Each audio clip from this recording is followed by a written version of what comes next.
ಕರ್ನಾಟಕದ ಮೊದಲ ಶಾಸನ ಯಾವುದು ಗೊತ್ತಾ? ನಿಮ್ಮ ಉತ್ತರ ಸಂಪೂರ್ಣವಾಗಿ ತಪ್ಪಾಗಿದೆ. ಕರ್ನಾಟಕದ ಮೊದಲ ಶಾಸನ ತಾಳಗುಂದ ಶಾಸನ. ಕನ್ನಡದ ಮೊದಲ ಶಾಸನ ಯಾವುದಂತ ಕೇಳಿದರೆ ಅಲ್ಮಿಡಿ ಶಾಸನ. ನೋಡ್ರಿ, ನೀವು ಇಲ್ಲೆಲ್ಲ ನಾನು ರಾಯಚೂರು ಡಿಸ್ಟಿಕ್ ಲಿಂಗಸೂರ್ನ್ಯಾಗ ಹೋಗಿದ್ದೆ ಒಂದು ಕಾಲೇಜಿಗೆ. ನೀವು ಬಿಡ್ರಿ ಹೈಸ್ಕೂಲ್ದವ್ರು. ಒಂದು ರಾಯಚೂರು ಡಿಸ್ಟಿಕ್ ಲಿಂಗಸೂರ್ನ್ಯಾಗ ಒಂದು ಕಾಲೇಜಿಗೆ ಹೋಗಿದ್ದೆ. ಆ ಕಾಲೇಜ್ ಹೆಸರು ಬೇಡ. ಅಲ್ಲಿನೂ ಕೂಡ ಸಡನ್ನಾಗಿ ಎಲ್ಲರೂ ಫುಲ್ ಖುಷಿಯಾಗಿ ಗದ್ದೆ ಜೋರಾಗಿ ಸರ್ ಕರ್ನಾಟಕದ ಮೊದಲ ಶಾಸನ ಯಾವುದಂದ್ರೆ ಅಲ್ಮಿಡಿ ಶಾಸನ ಅಂತ ಹಂಗೆ ಹೇಳೇ ಬಿಟ್ರು.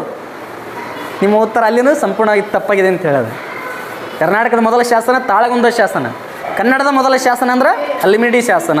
ಓಕೆನಾ? ಕ್ಲಿಯರ್ ಆಯಿತಾ?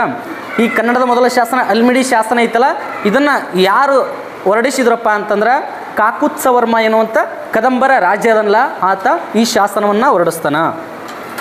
ಓಕೆನಾ? ಇನ್ನು ತಾಳಗುಂದ ಶಾಸನ ಅದು ಕರ್ನಾಟಕದ ಮೊದಲ ಶಾಸನ ಐತಲ್ಲ, ಆ ಶಾಸನವನ್ನು ಹೊರಡಿಸಿದವ್ರು ಯಾರಂದ್ರೆ ಶಾಂತಿವರ್ಮ ಅಂತ ಬರ್ತಾನೆ ಅವ.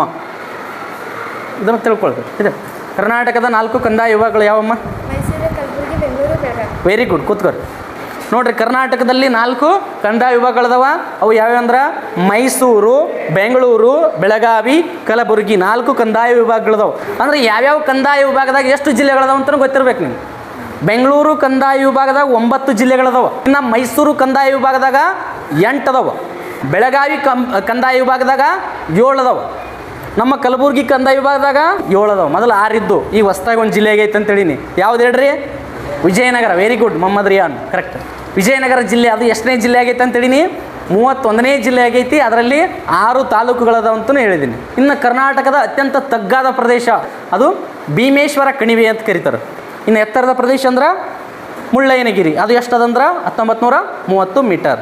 ಇನ್ನು ಭಾರತದ ಅತ್ಯಂತ ಎತ್ತರವಾದ ಶಿಖರ K2 ಅಂತ ಕರಿತೀವಿ. K2 ಅಥವಾ ಮೌಂಟ್ ಗಾಡ್ವಿನ್ ಅಸ್ಟಿನ್.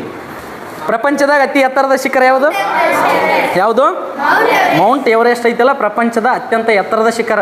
ಇವು 3 ಗೊತ್ತಿರಬೇಕು. ಕರ್ನಾಟಕದ ಅತ್ಯಂತ ಎತ್ತರದ ಶಿಖರ ಯಾವುದಂತಂದ್ರೆ ಮುಳ್ಳಯ್ಯನಗಿರಿ. ಭಾರತದ ಅತ್ಯಂತ ಎತ್ತರದ ಶಿಖರ ಅಂದ್ರೆ K2. ಇನ್ನು ಪ್ರಪಂಚದಲ್ಲಿ ಅತ್ಯಂತ ಎತ್ತರದ ಶಿಖರ ಅಂದ್ರೆ ಮೌಂಟ್ ಎವರೆಸ್ಟ್. ಇವು 3 ಗೊತ್ತಿರಬೇಕು. ಓಕೆನಾ?